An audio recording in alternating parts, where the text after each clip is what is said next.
ओम जयंती मंगला काली भद्रकाली कपालिनी दुर्गा क्षमा शिवा धात्री स्वाहा स्वधा नमोस्तुते सर्वमंगलमांगल्ये शिवे सर्वार्थसाधिके शरण्ये त्र्यंबके गौरी नारायणि नमोस्तुते सर्वस्वरूपे सर्वेशे सर्वशक्ति समन्विते भयभ्यस्त्राहि नो देवी दुर्गे देवी नमोस्तुते भगवत्यै नमः पराम्बिकायै नमः। चलो बाबा क्या है? वार्तिक देख रहे थे गुरुजी। हाँ कल देखे थे अवादयः कृष्टाद्यर्थे तृतीयया। हाँ। और फिर पर्यादयो ग्लानाद्यर्थे चतुर्थ्या। हाँ। फिर निरादयः क्रांताद्यर्थे पंचम्या। यही वार्तिक थे और भी दो पहले ही देख लिए थे। हाँ। तो सब वार्तिक समझ में आया? ये प्रादि समास का ही बाबू विस्तार है, बता दिए ना। हाँ, और उदाहरण भी इसके देख लिए, कोई दिक्कत इसमें नहीं है। याद भी कर लिए, उदाहरण भी देख लिए, ठीक है ना। क्या इसका पहला जो तीन में कौन बोला? पहला बोला अवादयः कृष्टाद्यर्थे तृतीयया।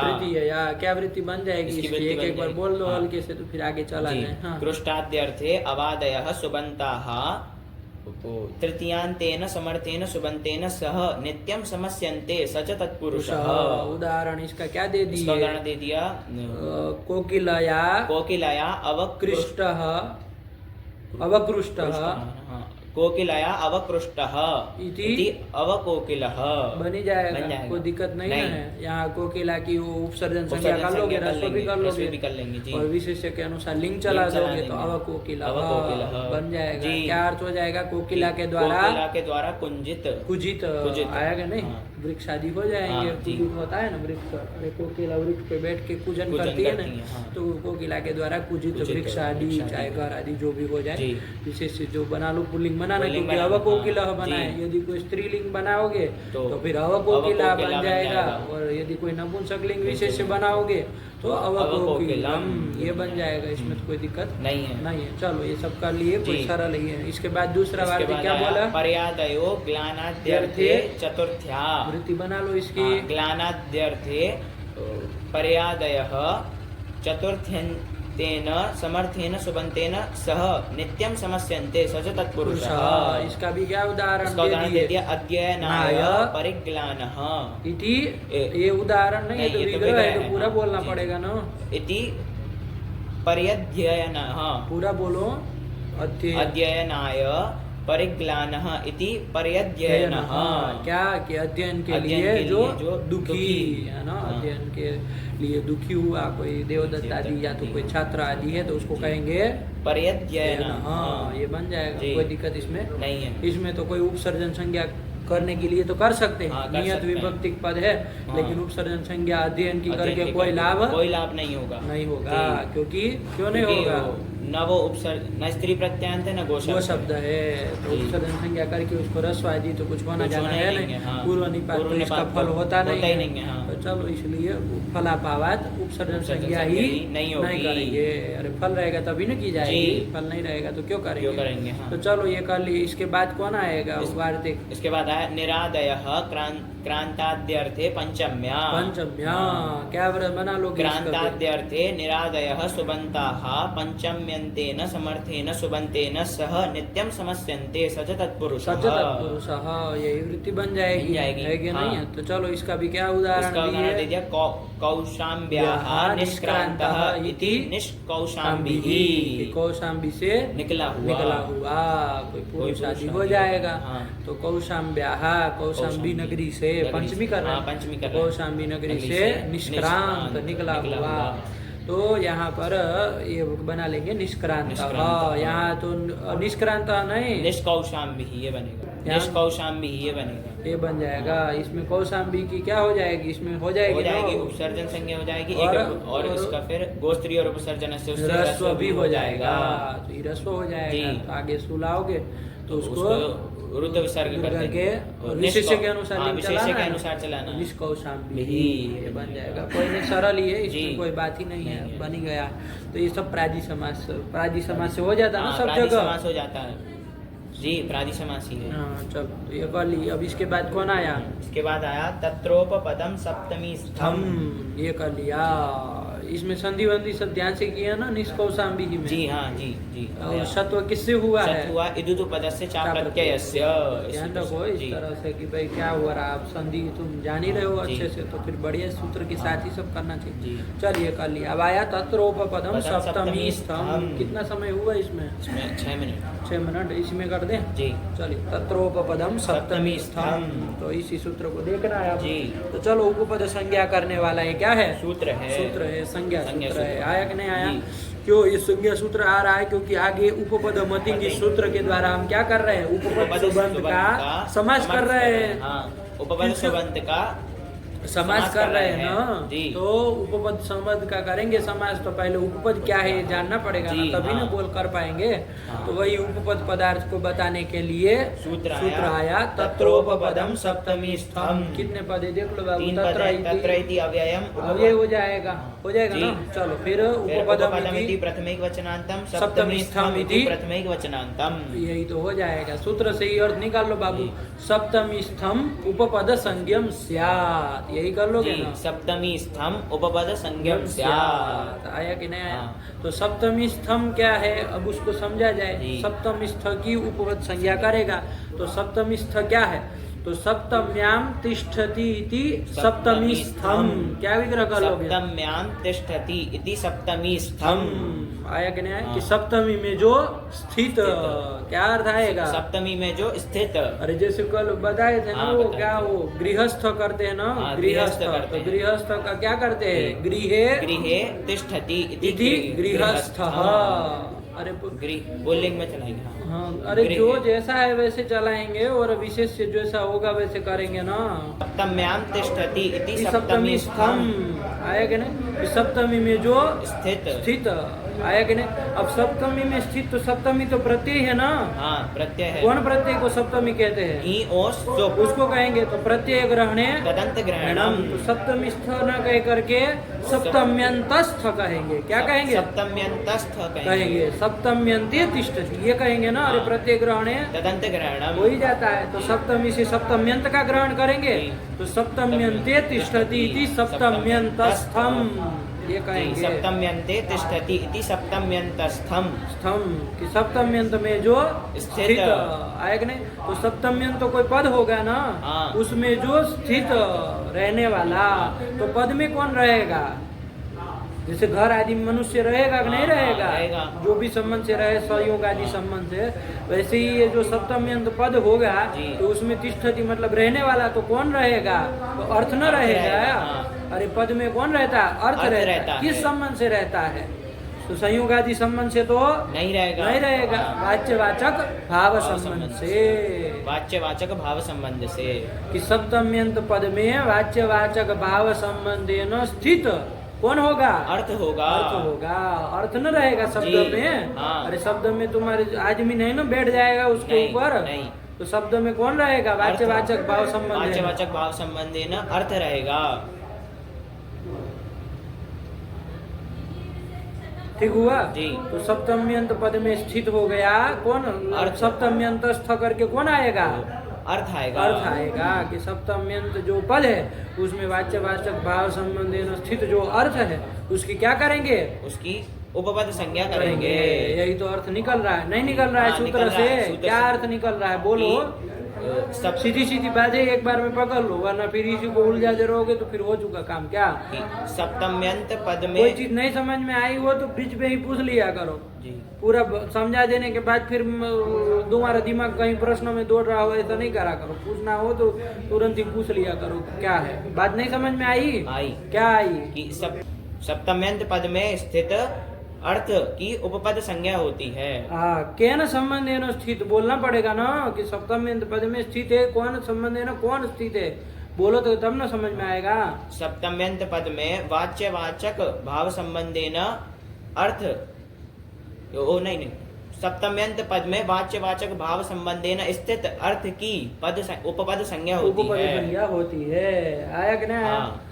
चलो तो सप्तम्यंत पद देखेंगे। अब देखो वृत्ति पढ़ो तो समझ में आएगा क्या कहना चाहे, लेकिन लगे नहीं लगा? लगा। तो अर्थ की ना उपपद संज्ञा हो रही है। अर्थ किसकी हो रही है? अर्थ की हो रही है। अर्थ की हो रही है। तो अर्थ की उपपद संज्ञा करके तो कोई लाभ नहीं होगा, नहीं ना होने वाला है। अर्थ की उपपद संज्ञा करेंगे उसका तो समास नहीं होता है। अर्थों का थोड़ी समास होता है। पद न क्या करेंगे? तो ध्यान रखना बाबू, उस अर्थ सप्तम्यंतस्थ करके तो कौन आया? अर्थ आया।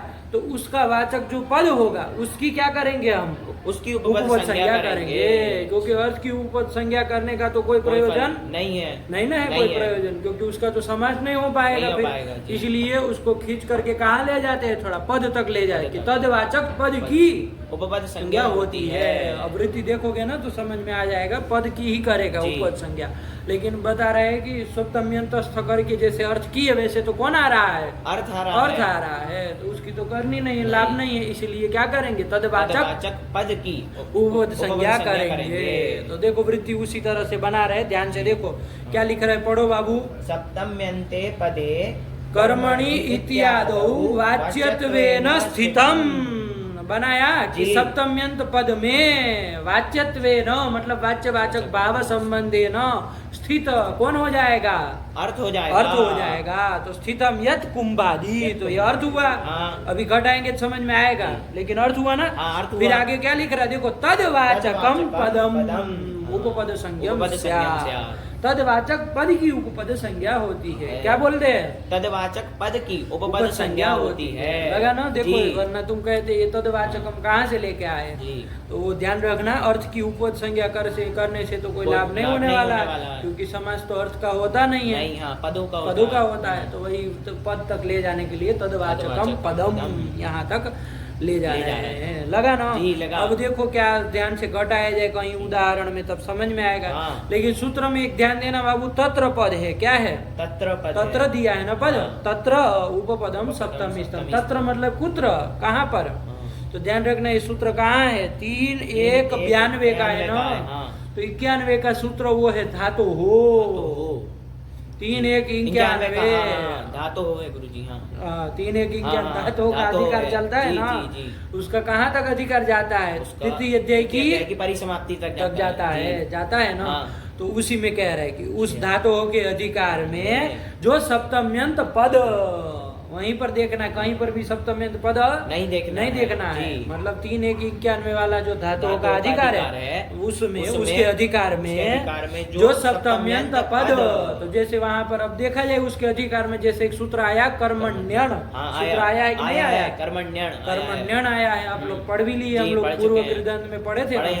कर्मणि अण 2 पद थे। कितने पद थे? 2 पद थे। कर्मणि अण, कर्मणि इति सप्तमेक वचनान्तम, अण इति प्रथमेक वचनान्तम। अण प्रत्यय धातु से अण प्रत्यय होता है।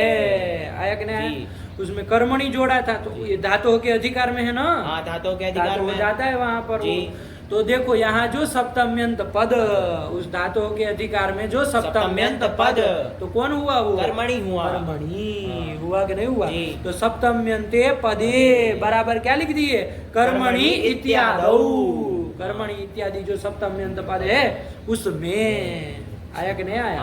उसमें वाच्यत्वेन स्थितम, उस कर्मणि इत्यादि जो है सप्तम्यंत पद उसमें वाच्यत्वेन मतलब वाच्यवाचक भाव संबंधेन स्थित कौन हो जाएगा? अर्थ हो जाएगा। अरे पद में वाच्यवाचक भाव संबंधेन अर्थ न रहेगा। आया कि नहीं आया? और अर्थ में वाच्यवाचक भाव संबंधेन पद रहेगा। तो यहाँ पर धातुओं के अधिकार में सप्तम्यंत पद करके कौन मिला? कर्मणि मिला। उसमें वाच्यवाचक भाव संबंधेन स्थित कौन हो जाएंगे? अर्थ हो जाएगा। क्या अर्थ हो जाएगा? वो कुंभादि अर्थ जो भी कर्म होंगे ये नहीं है? कुंभ आदि, जैसे कुंभम करो लिखा है, तो वहाँ कर्म कौन है? ये कुंभ कुंभ है। तो अर्थ है ना वो, अर्थ है, अर्थ ना जी, कर्म है जी। तो वो किसमें स्थित है? वाच्यवाचक भाव संबंध है ना, वो अर्थ में स्थित है। कुंभ अर्थ में स्थित है, वाच्यवाचक भाव संबंध है ना। अच्छा नहीं, वो सप्तम्यंत पद में स्थित है। हाँ, पद में। कौन सप्तम्यंत पद में है? वो कर्मणि इसमें। हाँ, इसमें स्थित है। ये वाच्यवाचक भाव संबंध है ना। कौन अर्थ? ये जो कुंभ अर्थ, कुंभ आदि अर्थ है ना। अरे और भी तो होंगे, खाली धातुओं के अधिकार में एक ही नहीं ना है, इसलिए आदि आदि जोड़ रहे हैं सब जगह।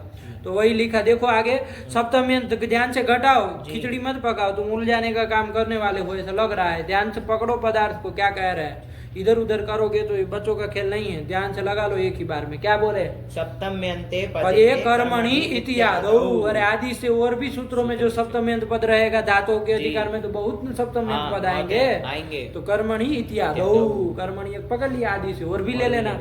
तो उसमें वाच्यत्वेन स्थितम यत् कुंभादि, उसमें वाच्यत्वेन वाच्यवाचक भाव संबंधेन स्थित कौन होगा? कुंभादि अर्थ होगा ना। अर्थ होगा। तद्वाचकम पदम, उसका वाचक जो पद कुंभ पद होगा ना, उसी की क्या हो जाएगी?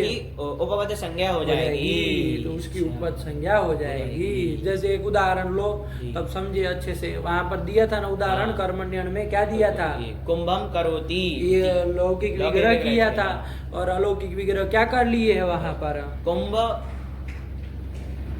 कुंभ घास किए थे ना, जो कि कृदंत के योग में षष्ठी हो जाती है। कहे थे ना, अनभिहित कर्म हो तो वहां पर षष्ठी हो जाती है। तो कुंभ घास क्री धातु से क्या कर लिया जाए? अण प्रत्यय कर लिया जाए। आया कि नहीं आया? तो चलो वो सब करेंगे, लेकिन यहाँ पर अब घटाओ ध्यान से इसी को, ठीक है ना। तो धातुओं के अधिकार में सप्तम्यंत पद कौन हुआ? कर्मणि हुआ। कर्मणि वही हुआ जी। उसमें वाच्यवाचक भाव संबंधेन स्थित अर्थ कौन है? कर्मणि में कर्म, अरे कहने का तात्पर्य वो कर्मणि का अर्थ क्या है यही ना कहना है। अरे उसका जैसे घट पद है, ध्यान से देख लो, उसका अर्थ क्या होता है? घड़ा है कि नहीं? या तो पट पद ले लो, पट पद का अर्थ क्या होता है? वस्त्र होता है। तो पट पद में वाच्यवाचक भाव संबंधी कौन अर्थ रहेगा? वस्त्र अर्थ रहेगा। वस्त्र अर्थ रहेगा ना। तो इसका मतलब कहने का क्या था? पट का अर्थ है वस्त्र, यही ना कहना चाह रहे हैं। अरे उसका जो अर्थ होगा वही ना उसमें वाच्यवाचक भाव संबंध रहेगा, कोई दूसरा अर्थ किसी दूसरे पद में तो नहीं रहेगा। नहीं। तो कर्मणि ये जो सप्तम्यंत पद आया तो उसमें कौन रहेगा? उसके द्वारा जो लिया जाता है कौन लिया जाता है? कर्म अर्थ नहीं लिया जाता है। कौन? ये कुंभ आदि जो भी पदार्थ होंगे तो वही ना अर्थ होंगे। तो वो सब उसमें वाच्यवाचक भाव संबंध स्थित हो गए। कौन? ये कुंभ आदि अर्थ हुए कि नहीं हुए? तो और इसका वाचक आगे जा रहा है ना, तो तद्वाचकम पदम कौन हो जाएगा यहाँ पर? कुंभ घास।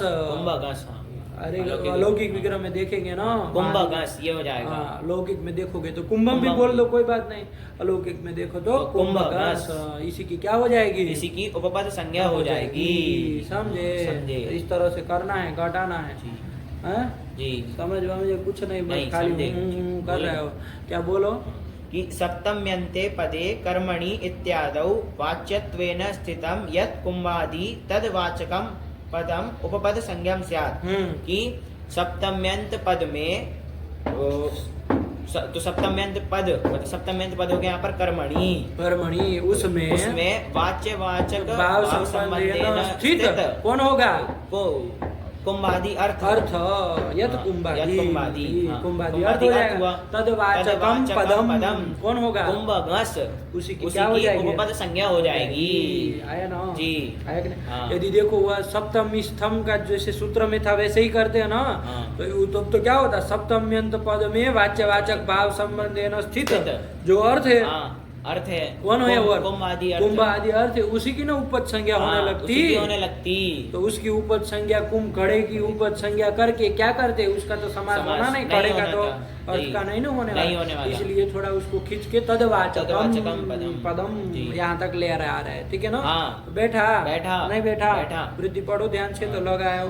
तत्रोपपदम सप्तमी स्तंभ सप्तम्यन्ते पदे कर्मणि इत्यादौ वाच्यत्वेन स्थितं यत् कुंभादि तद्वाचकम पदम उपपद संज्ञम स्यात्। आया कि नहीं? जी आया। ऐसे और भी ले लेना, कोई दूसरा वहाँ का सूत्र बोलो, कोई जैसे मांगी लुंग, मांगी लुंग, उसमें ही आया है धातुओं के अधिकार में कि हाँ, मांग के योग में क्या होता है? लुंग होता है। कहाँ? तो वहाँ वो धातुओं के अधिकार में आया है। हाँ, आया तो है। मांगी लुंग में कोई सप्तम्यंत पद है? हाँ, मांगी मांगी, तो उस मांगी ये सप्तम्यंत पद जी। हुआ, उसमें उसके द्वारा निर्दिष्ट कौन हो रहा है? उसके द्वारा ये जो उसके द्वारा तो अर्थ निर्दिष्ट हो रहा है। कौन? क्या निर्दिष्ट हो रहा है? मांग से क्या समझ रहे हो? मांग ना, मांग, हाँ वही मांग से तो मांग, हाँ जी गुरु जी। मांगी वहाँ सप्तम्यंत पद है, तो उसके द्वारा कौन अर्थ समझा जा रहा है? मांग न समझा जा रहा है, तो उसी की क्या हो जाएगी? उसी की उपपद संज्ञा संज्ञा हो जाएगी। तो करो इसको तत्रोपपदम सप्तमीस्थम। तो इसका अर्थ लगा कि नहीं लगा? हाँ। क्या कर दिए? क्या वृत्ति लिख दी? एक बार बोल लो वृत्ति। सप्तम्यन्ते पदे कर्मणि इत्यादौ वाच्यत्वेन स्थितं यत् कुम्भादि तद्वाचकं पदम उपपद संज्ञम स्यात्। है ना, इसमें बीच में ये घटा दे भी चले हैं, घटा भी रहे हैं साथ ही साथ में, इसलिए लग रहा है कि ये सब कहाँ से हुई थी। लेकिन ये कर्मणि इत्यादौ और यत् कुम्भादि, ये दोनों निकाल लो तो फिर सूत्र का अर्थ हो जाएगा ना। अब वो घटा घटा के दिखा करके चल रहा है कि देखो ये सप्तम्यंत पद है, तो वो सब यदि हटा दो तो क्या बन जाएगी वृत्ति?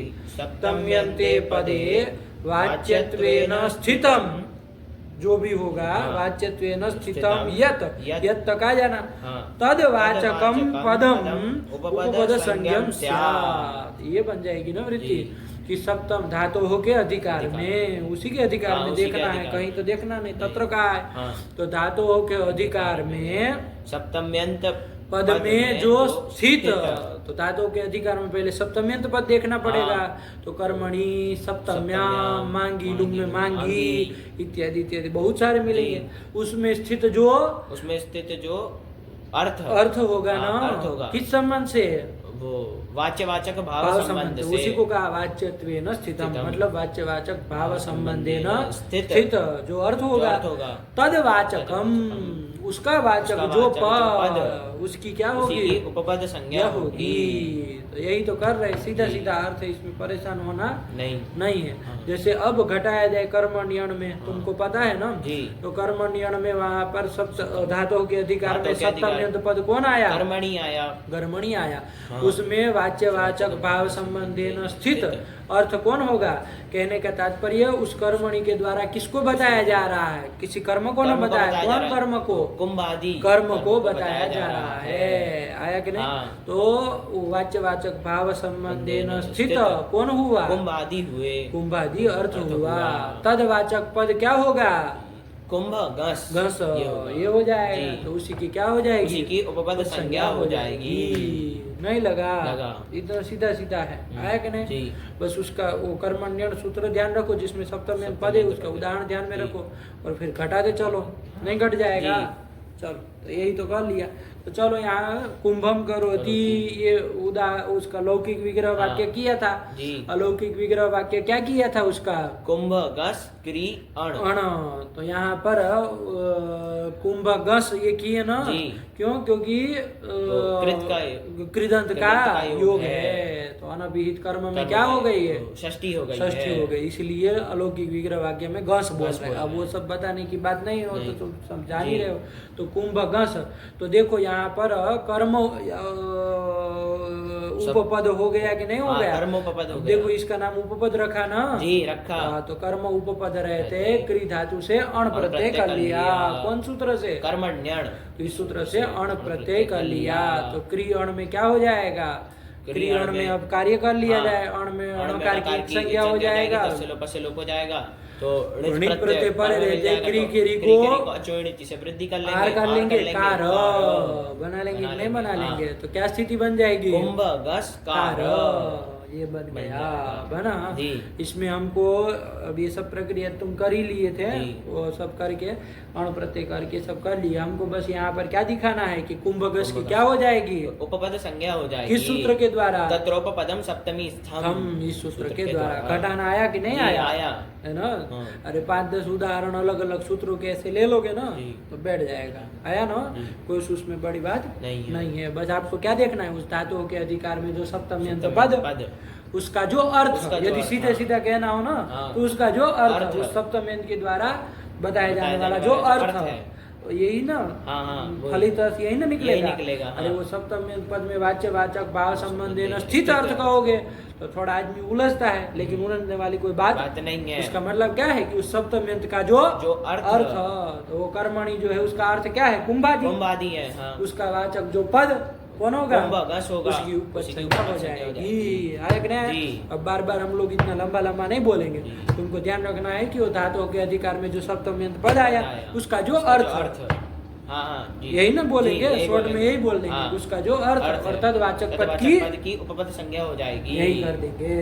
अरे वो सप्तम्यंत पद का अर्थ बोलो, ऐसे बोलो, या तो सप्तम्यंत पद में वाच्यवाचक भाव संबंधी स्थित अर्थ बोलो, एक ही ना बात है, एक ही बात है ना। जैसे हम कहे कि भाई पट शब्द का अर्थ वस्त्र है, ऐसा बोले, या तो पट शब्द में स्थित जो वाच्यवाचक भाव संबंध स्थित जो अर्थ, बात वही ना आएगी, वस्त्र ही आना है उसको। तो चलो ध्यान रखना, तो शॉर्ट में यही कर दिया जाए तो बन गया, नहीं बना, लेकिन तुम घटाते समय जैसे वृत्ति लिखी वैसे ही घटाना, लेकिन उसका शॉर्ट में यदि फलित अर्थ बोलना हो तो यही निकलेगा कि सप्तम्यंत धातुओं के अधिकार में जो सप्तम्यंत पद उसका जो अर्थ तदवाचक पद की उपपद संज्ञा होती है। कितना आराम से बैठ जाएगा। यहाँ भी घटा लो बाबू, यहाँ पर एक बार घटा कुंभकस कार्य बनाया ना, ये अलौकिक विग्रह वाक्य है, ठीक है ना। तो इसमें करो, यहाँ पर धातु के अधिकार में सप्तम्यंत पद कौन आया, कर्मण्यन में कर्मणि आया ना, उसका जो अर्थ कौन होगा, वो ये कुंभ आदि अर्थ। अरे और भी तो कर्म हो सकते हैं, कुंभी का, अरे सुवर्णम करोति करोगे तो सुवर्ण उसका अर्थ हो जाएगा, कर्म करके सुवर्ण आ जाएगा, तो कुंभादि अर्थ सब क्या हो गए, अर्थ हो गए सप्तम्यंत के, आया ना। उसका वाचक जो पद कौन आया, कुंभगस आया, अलौकिक विग्रह वाक्य में देखो तो कुंभगस, उसी की क्या हो जाएगी, उसी की उपपद संज्ञा हो जाएगी। नहीं समझे बात बैठी कि नहीं। तो चलो कुंभगस की ऊपर संज्ञा हो गई, तो अब आगे चला जाए। एक बार पढ़ लो तत्रोपपदम सप्तमी स्तंभ को जी। तत्रोपपदम सप्तमी स्तंभ सप्तम्यन्ते पदे कर्मणि इत्यादौ वाच्यत्वेन स्थितम यत् कुंभादि तद्वाचकम पदम उपपद संज्ञम स्यात्। लगा कि नहीं, बैठा हिंदी में बोल लोगे, क्या बोल लो कि धातुओं के अधिकार में जो सप्तम्यंत पद और क्या होता है, जो सप्तम्यंत पद उसमें वाच्यवाचक भाव संबंधेन स्थित जो अर्थ और तद्वाचक, उसकी नहीं ना करेंगे, तद्वाचक पद की उपपद संज्ञा होती है। समझे, थोड़ा तोड़ के बोलोगे ना तो आराम से घटा पाओगे, लक्ष्य की तरह बोलोगे तो उलझ जाओगे, कहाँ का कहीं जुड़ जाएगा, है ना। चलो यही कर लिया, तो ये करा। अब आगे चले तो कुंभगस की कुल मिला के वहाँ क्या हो गए, उपपद संज्ञा हो गई, तो उपपद संज्ञा हो गई। तो अब आगे चला जाए, कौन सूत्र आया, अब सूत्र आया उपपदम अतिंग। चलो उपपदम अतिंग, कितने पद है, 2 पद हैं। कौन कौन, उपपदम इति प्रथमैकवचनान्तम, अतिंग इति प्रथमैकवचनान्तम, आया ना। तो चलो उपपदम क्या वृत्ति लिख रहा है वही पढ़ो जो वृत्ति लिख रहा है। उपपदम सुबंतम समर्थेन नित्यम समस्यते सच तत्पुरुषः। इतना तो जोड़ी लोगे कि उपपद सुबंत का किसके साथ कह रहे हैं, समर्थ है ना, तो समर्थ के साथ नित्य समास होता है, और वो तत्पुरुष समास होता है। आया कि नहीं। अब तुम्हारे मन में आ रहा है वही समर्थ सुबंत होना चाहिए। हाँ, समर्थ सुबंत के साथ ऐसे कहना चाहिए, है ना। अरे भाई ऊपर से सुप और सुपा दोनों आते हैं, तो सुप का तो सुबंतम करके उपपदम के साथ जोड़ दिया, और दूसरा सुपा के अभी सुबंते न करना चाहिए ना, तो समर्थे न सुबंते न, उसकी अनुवृत्ति आएगी तो क्या बन जाएगा, बोलो वृत्ति अपने से बना लो। उपपदम सुबंतम समर्थेन सुबंतेन नित्यम समस्यते सच तत्पुरुषः, ऐसे बनानी चाहिए। लेकिन सुबंतेन को ये छोड़ रहे हैं, नहीं बोल रहा है, आया ना। तो क्यों नहीं बोल रहे उसको समझा जाए। लेकिन यदि अनुवृत्ति आती तो क्या बनना चाहिए तुम्हारे अनुसार, उपपदम सुबंतम समर्थेन सुबंतेन सह नित्यम समस्यते सच तत्पुरुषः। बना नहीं बना, चलो अब ध्यान दो बाबू। यदि ऐसा सुपा की भी अनुवृत्ति लाते हैं और तदंत विधि करके सुबंते न यदि ऐसा करते बाबू, तो सूत्र में फिर ये अतिंग ग्रहण करना तो व्यर्थ हो जाता। अतिंग कहा ना सूत्र में। अतिंग, तिंग मतलब प्रतिंग मतलब ती आदि 18 प्रत्यय ना, तो प्रत्यय ग्रहण तदंत ग्रहणम, तो तिंग मतलब तिगंत, तो अतिंग मतलब अतिगंत। तो अतिगंत का समास होता है, आचार्य ऐसा कह रहे हैं, है नो। देखो आगे एक पंक्ति लिखी है ना कि ये जो समास होता है वो कैसा समास होता है, अतिगंतश्च अयम समासः। ये उपपद सुबंत का जो समास होता है वो तिगंत के साथ नहीं होता, नहीं होगा। आचार्य ऐसा कह रहे हैं कि अतिगंतश्च अयम समास जी। तो अतिगंतश्च अयम समास ये कहने की क्या जरूरत थी भाई? ये तो कहना व्यर्थ है। नहीं व्यर्थ है, क्योंकि तुम तो क्या ला रहे हो, ऊपर से सुपा ला ही रहे हो। तो उपपद सुबंध का किसके साथ समास होता? समर्थ सुबंध के साथ समास होता। सुबंध के साथ न होता, सुबंध के साथ, तिगंत के साथ तो नहीं होता, प्राप्त ही नहीं था। फिर आचार्य वहां पर ये जो निषेध कर रहे अतिंग, कि तिगंत का समास, उपपद सुबंध का तिगंत के साथ समास नहीं होता। अतिंग जो ग्रहण किया है वो तो क्या हो जाएगा, व्यर्थ हो जाएगा। वही व्यर्थ होके क्या बताएगा कि यहाँ पर वो सुपा की अनुवृत्ति नहीं आएगी। लगा जी। बात को समझना। वहाँ सिद्धांत कौमुदी में पंक्ति लिख दिए है कि अतिंग ग्रहण करने से सुपा इति न अनुवर्तते। लगा सुपा ये जो तृतीयांत पद है ना उसकी अनुवृत्ति नहीं आएगी, इसलिए उसको छोड़ दे रहे हैं। वृत्ति में नहीं लिखे, तो शॉर्ट में नहीं लिख रहे कि छोड़ नहीं दिए गलती से, वो आएगी नहीं। आया ना, क्यों? अतिंग ग्रहण करने से बेटा ना, क्योंकि यदि वो आ जाती है ना फिर तो अतिंग ग्रहण करना क्या हो जाता, क्योंकि तिगंत का तो फिर हो ही नहीं रहा है। क्या अतिंग कह रहे हैं आप? तो अतिंग कर रहे हैं, इसका मतलब सुबंध की अनुवृत्ति नहीं आएगी, सुपा की अनुवृत्ति नहीं आएगी। सुबंध है ना, नहीं बोलना, तो उसको छोड़ के क्या वृत्ति बन जाएगी कि उपपदम सुबंतम समर्थेन सह नित्यम समस्यते सच तत्पुरुषः। यही करेंगे। हिंदी में क्या अर्थ हो जाएगा कि उपपद सुबंत का समर्थ के साथ, नहीं कहेंगे सुबंत के साथ, समर्थ के साथ क्या होता है, नित्य समास होता है। अब जब ऐसा कहोगे बाबू तो वो समर्थ तो तिगंत भी हो सकता है कि नहीं हो सकता है? तिगंत भी हो सकता है। समर्थ तो तिगंत भी हो सकता है, उसके साथ भी समास होने लगता है, नहीं होने लगता? होने लगता। तो उसके साथ समास न हो इसके लिए क्या कहना पड़ेगा? मतलब अतिंग ये कहना पड़ेगा। अब तो कहना पड़ेगा ना, अब व्यर्थ नहीं ना हो रहा, नहीं होगा। तो चलो यही कर रहे, लग गया।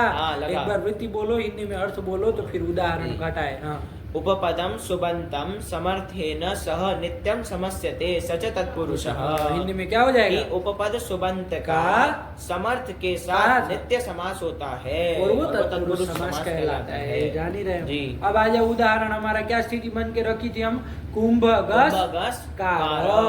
देखो यही हम रखे थे, आया ना? कारसु नहीं बोले हैं, तुमको जब पढ़ाए थे तब भी कारसु नहीं बोले है ना, तो अब उसका रहस्य समझ लो क्यों नहीं बोल रहा है, तो ध्यान रखना। कुंभगस कार, यही ना अलौकिक वाक्य होगा, अलौकिक वाक्य होगा। तो इसमें घटा उपपद सुबंत कौन हो जाएगा? कुंभगस, ये उपपद सुबंत हो गए। इसका किसके साथ करना समास? समर्थ के साथ। समर्थ सुबंध नहीं ना कह रहे, नहीं, तो सुबंध की राह नहीं देखेंगे, शुभ प्रत्यय की राह नहीं देखेंगे, पहले ही कर लिया जाए। शुभ उत्पत्ति से पहले ही उस कारक के साथ समास कर लिया जाए, नहीं ना उसकी जरूरत है। नहीं तो कारक के साथ उसका क्या कर लिए? समास कर लिए। इस सूत्र से नित्य ही समास कर रहे हैं। कौन समास है ये? और ये तत्पुरुष समास है, ध्यान रखना है ना। इसको हम लोग उपपद समास भी कह देते हैं, बोलते आ रहे थे ना उपपद समास। तो यही सूत्र से होने वाला जो तत्पुरुष समास है इसी को हम उपपद समास कहते हैं, और कुछ नहीं। तो चलो कोई नहीं, समास कर लिया। किसका नाम? ये कुंभ गस कार, इसी का नहीं ना शुभ उत्पत्ति की राह देखेंगे, नहीं शुभ की उत्पत्ति से पहले ही हम उसके साथ क्या कर लेंगे? समास कर लेंगे। लगा कि ना? तो चलो समास कर लिया जाए भैया। तो समास क्या हो जाएगी? प्रातिपदिक संज्ञा हो जाएगी। और किस शुभ का? गस शुभ का लुक हो जाएगा, कर देंगे तो क्या बचेगा? कुंभ कार, ये बन जाएगा। इसमें तुम देख लो उपसर्जन संज्ञा किसकी होगी? कारक की कुंभ की? कुंभ की होगी। क्यों? क्योंकि सूत्र में प्रथमांत पद कौन है? है? उपपदम। तो उसके निर्धारण निर्दिष्ट तो कौन हो रहा है? कुंभ हो रहा है, उसी की उपसर्जन संज्ञा, उसी का पूर्व प्रयोग हो जाएगा, तो कुंभकार बन जाएगा। अब क्योंकि वो विशेष्य कौन है आपका? पुल्लिंग है ना, कुंभ को करने वाला पुरुष है, देवदत्त है, तो क्या कर लिया जाए? उसी की लिंग चला दिया जाएंगे, तो विसर्ग कुंभकार बन तो गया, नहीं बना? बना, यही तो बना दे, ठीक हुआ। पढ़ो उपपदम अतिंग से पढ़ो बाबू। उपपदम अतिंग उपपदम सुबंतम समर्थेन नित्यम समस्यते। हाँ, फिर आगे पंक्ति लिखी हो, समझ में आई ना? क्या लिख रहा है? कि अतिगंतश्च अयम समासः। ये जो उपपद सुबंत का समास कर रहे हो वो अतिगंत का समास है, मतलब तिगंत के साथ समास नहीं होगा, है ना जी। चलिए फिर आया कुंभम करोति इति कुंभकारः, यही तो दे दिया, लौकिक विग्रह भी लिख दिया, रूप भी लिख दिया। कुंभम करोति, घड़े को बनाने वाला। बेटी बातें बढ़िया से कि नहीं आया? एक बार बनाओगे कुंभम करोति इति कुंभकारः, लौकिक विग्रह से चालू करो बाबू। कुंभम करोति इति लौकिक विग्रह, अलौकिक विग्रह वाक्य बोलो। कुंभकस क्री अण। अरे कार उसको कर देना, वो सब काम तुम कर ही लोगे ना, अलौकिक विग्रह वाक्य सीधे ही बोल दो, कुंभकस कार, यही हो जाएगा। अरे इतना तुम अब कर ही लोगे, कर्मण्यण से अण करके वृद्धि तो कर ही लोगे ना, कार बना ही लोगे। चलो तो ये कर लिया। अब यहाँ पर क्या कर लिया जाए? पर तत्रोपपदम सप्तमी स्तंभ, पहले इस सूत्र से किसकी उपपद संज्ञा? सूत्र से कुंभकस, इसकी उपपद संज्ञा कर लेंगे, घटा लेना अर्थ उसी की ना होगी, उसी की होगी। बढ़िया से बैठ रहा। चलिए तो उसी की उपपद संज्ञा कर लिए। उपपद से उपपद सुमंत, ये कुंभकस का समर्थ के साथ, समर्थ के साथ, कार के साथ क्या कर लिया जाए? नित्य तत्पुरुष समास कर लेंगे, तो तत्पुरुष समास कर लेंगे, समासत्वात् प्रातिपदिक संज्ञा कर लेंगे, घस का लोप कर देंगे, कुंभ की उपसर्जन संज्ञा, पूर्व प्रयोग कुंभकार, प्रातिपदिक बन जाएगा, पुल्लिंग में चलाएंगे तो शुरू तो विसर्ग कुंभकारः बनेगा। कुंभम करोति इति कुंभकारः बना के नहीं बना? तो ये तो कर ली। फिर क्या आया? अतिंग किम। अब थोड़ा पदकृत्य भी दिखा रहा है, तो इसी के अनुसार देख लो बाबू, है ना? अतिंग किम, कि भाई सूत्र में अतिंग ग्रहण क्यों किया? क्योंकि अतिंग ग्रहण अब नहीं करोगे जी, तो आपने तो अर्थ क्या बनाया कि उपपद सुबंध का समर्थ के साथ समास होता है, ये कहा ना आपने, समर्थ के साथ कहा है, तो समर्थ तो कोई भी हो सकता है, सुबंध भी हो, तिगंत भी हो, तो तिगंत के साथ भी होने लगेगा, नहीं होने लगेगा?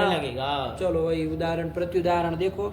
माँ भवान भूत, यही उदाहरण दिया प्रत्युदाहरण, माँ भवान भूत। तो यहाँ किसका ये उपपद सुबंध कौन है, सब घटाना पड़ेगा ना, आगे पंक्ति लिख रहे उसको ध्यान दो। मांगी लुंग इति सप्तमी निर्देशात मांग उपपदम, यहाँ मांग उपपद हो जाएगा, आया कि नहीं? मांग को क्या उपपद संज्ञा हो जाएगी। कैसे है? तो सूत्र क्या है? मांगी लुंग, तो वो धातु के अधिकार में आया है। तो मांगी लुंग देख लेना, सूत्र संख्या वगैरह देख लेना, खाली आया मत करो। मांगी लुंग, मांग के योग में क्या होता है? मांग के योग में लुंग लकार होता है, सर्व लकार अपवाद पढ़े थे ना लोग, तो लुंग हो जाता है। तो चलो, तो मांग के योग में लुंग होता है हमको। अब वहां पर माँ भूत, यही ना स्थिति है, बीच में भगवान भी जोड़ दी है, कोई बात नहीं।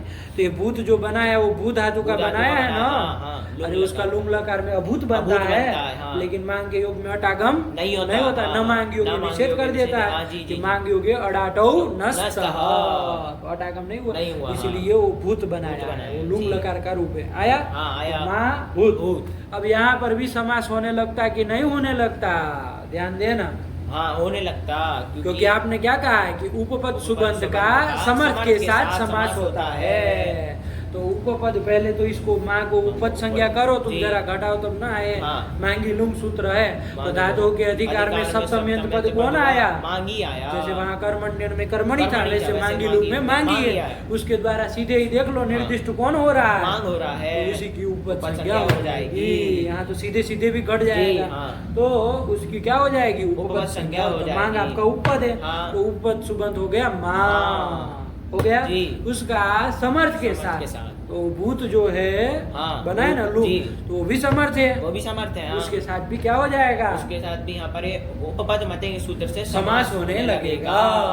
आया कि नहीं आया? हाँ। तो समास होने लगेगा, ये सब होने लगेगा ना। जी। तो उसके साथ समास न हो, हाँ। इसके लिए भगवान ने क्या कह दिया? अतिंग अतिंग कह दिया कि वो तिंग नहीं होना चाहिए, तिंगंत नहीं होना नहीं चाहिए। होना चाहिए। तो ये मांग सुबंध उपद मिला, लेकिन वो उधर अतिंग होना अतिंग चाहिए होना ना। चाहिए, हाँ। तो तो वो यहाँ- जो समर्थ आपका भूत है वो तो क्या है? वो तो तिंगंत है, तिंगंत है, हाँ। अतिंगंत अतिंगंत नहीं ना नहीं है, है, इसलिए समास नहीं होगा, नहीं होगा। जी। नहीं होगा तो कोई बात नहीं, अलग अलग रखा अलग-अलग जाए। रखा जाए। तो देखो क्या कर दिया, माँ भगवान भगवान, भूत, भूत। तो देखो बीच में भगवान जोड़ दिया ना। हाँ। तो वो समास नहीं हुआ तभी ना रख पाए। जी। यदि समास होता तो बीच में कोई घुस पाता? नहीं अरे कोई फिर तो नहीं वो आ दोनों पाता। लग जाते एक हाँ। दूसरे के साथ, ही ना रहते। जी, जी। बीच में कोई नहीं ना प्रवेश होता। नहीं हो तो पाता। बीच में भगवान इसीलिए जोड़ रहे हैं, आपको दिखाना चाह रहे हैं कि यहाँ समास नहीं हुआ है, नहीं होगा। आया ना? जी। तो चलो यही प्रत्युदाहरण हो जाएगा अतिंग का। लगा कि नहीं लगा? लगा। चलिए, और आगे पंक्ति लिखी वो भी हाँ, लगी। मांगी लूंगी थी सप्तमी निर्देशात मांग मांग उपपदम।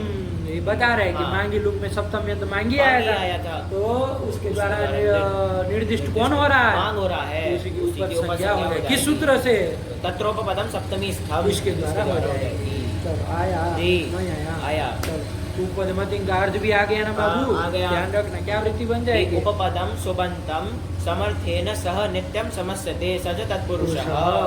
लग गया जी। एक और उदाहरण देखे इन्होंने तो कुंभम करोति हाँ, दिया है, दिया। थोड़ा वो भी देख लो। एक सप्तम्याम जनेर डह का भी देख लो। जी। वहाँ बनाए थे ना हम सरोजम बनाए थे ना। हाँ, सरोजम बनाई थी। सरोजम बनाए थे, सरसिजम दोनों बनाए थे, है कि नहीं? कल देखना उसके उदाहरण और उसमें पूरा घटाना। जी। लौकिक विग्रह वाक्य, अलौकिक विग्रह वाक्य, उसमें किसकी उपसर्ग किसकी संज्ञा, उपसर्ग, और उपपद संज्ञा, फिर उसका समास करके, अरे सब कराया गया है वहाँ पर। ये सब सूत्र, दोनों सूत्र नहीं लगा रहे थे लगा उस रहे समय। थे, हाँ। तब फिर वो सब दोनों सूत्र लगा के अब तो पढ़ लिए हो, समझ गए ना बात हाँ, सारी? समझे। चलो तो और भी उदाहरण कल बताना, 3-4 उदाहरण दिखाना वहीं से निकाल के, ठीक है ना? जी। कि उपपद संज्ञा पहले दिखाना किसकी हुई, हाँ, और फिर उसका समास करके क्या कैसे क्या बना, ये सब बताना, ठीक है ना? जी। तब ना बैठेगा। हाँ। खाली एक इन्होंने कुंभम करोति दिया, वही घटाते रहोगे तो वही आएगा, फिर दूसरा कुछ नहीं आएगा। ऐसा नहीं ना करना। नहीं। चलो तो बताना देख करके, ठीक? आगे चले। हाँ। क्या आ रहा आगे? जी। परिभाषा आ रही परिभाषा है। हाँ। कोई परिभाषा तो इसी अतिंग से ही निकाले हैं। तो देखो क्या परिभाषा आ रही है, देखा जाए तो समझे क्या कह रहे हैं। गति कारकोपपदानाम कृद्भिः सह समास वचनम प्राक् सुबुत्पत्तेः। सुबुत्पत्तेः। लगा ना? जी। परिभाषा है, ध्यान से देखो ना, क्यों तुम पीछे पीछे अशुद्ध बोलते रहते हो? गति कारकोपपदानां कृद्भिः सह समासवचनं प्राक् सुबुत्पत्तेः। क्या कह रहे हैं परिभाषा के द्वारा? कि गति, कारक और उपपद 3 ले रहे हैं ना? हाँ। कौन कौन? गति, कारक और उपपद, इनका पदानाम, उपपदानाम कृद्भिः सह समास वचनम, उसका जब कृदंत के साथ समास होगा, इन तीनों में से किसी का, कौन तीनों का? गति, कारक और उपपद का कृदंत के साथ जब समास होगा तो वो कब होगा? प्राक सुबुत्पत्ति है, शुभ की उत्पत्ति से पहले ही हो जाएगा। यही परिभाषा कह रही है। लगा जी। कि गति, कारक और उपपद का किसके साथ? कृदंत के साथ। अरे कृत के साथ क्या समास होता है? कृत प्रत्यय है ना, प्रत्यग्रहणे तदंत ग्रहण। तो कृदंत के साथ जब समास होगा तो वो कब हो जाएगा? ये सु आदि की उत्पत्ति, शुभ की उत्पत्ति से पहले ही हो जाएगा। शुभ उत्पत्ति है प्राक भवती। समास जो है वो शुभ उत्पत्ति के पहले ही हो जाएगा। आया ना? जी। जैसे अभी तो एक उदाहरण हम हाँ। लोग उपपद वाला देख ही लिए। हाँ। देख ही लिए हाँ। ना कि भाई क्या बनाए थे? कुंभम करोति, लौकिक वाक्य, अलौकिक विग्रह वाक्य क्या किया था? कुंभगस कारक। कारक। ये कुंभगस ये क्या है? गति है, कारक है कि उपपद है? क्या है? उपपद है। उपपद है। उसका जब कृदंत के साथ समास करोगे, किस कृदंत के साथ कर रहे हो? कारक के साथ कर रहे हो, तो कब हो जाएगा? वो शुभ की उत्पत्ति से पहले ही हो जाएगा। कारक के साथ ही हो जाएगा। हाँ। कारक सु के साथ नहीं होगा, उसके पहले ही हो जाएगा। ध्यान में आया? जी आया। नहीं समझे? समझे। चलो तो यही कह रहे गतिकारकोपपदानां कृद्भिः सह समास वचनम प्राक सुबुत्पत्ते है। क्या अर्थ हो जाएगा कि गति कारक उपपद का समास नहीं, गति कारक उपपद का ये गति कारक उपपद ऐसे क्या तुम समझ में आए से बोलो, कुछ शब्द हिंदी का जो जरूरी होता है वो भी नहीं बोलते हो तुम। गति अथवा कारक अथवा उपपद का किसके साथ कृदंत के साथ समास कब होगा? शुभ की उत्पत्ति से पहले ही समास कृदंत के साथ हो जाएगा। आया ना जी। तो अभी उदाहरण देखे समझ में आया ना। हाँ। अब ऐसे और सबके उदाहरण दे रहे, गति का कृदंत के साथ, कारक का कृदंत के साथ और उपपद का कृदंत के साथ दिखाएंगे 3 उदाहरण। और सब में ये कृदंत के साथ समास कब हो जाएगा? शुभ की उत्पत्ति से पहले ही हो जाएगा, है ना। का कृदंत से सूप लाएंगे उससे पहले ही समास हो जाएगा। ये परिभाषा का अर्थ बैठ गया। हाँ, बैठा। क्या उदाहरण दे रहे पढ़ो। 3 उदाहरण दिए ना, हाँ, 3 व्याघ्री, अश्वकृति और कच्छपी। तो ये तीनों उदाहरण है। तीनों को देखा जाए क्रम से क्या क्या है।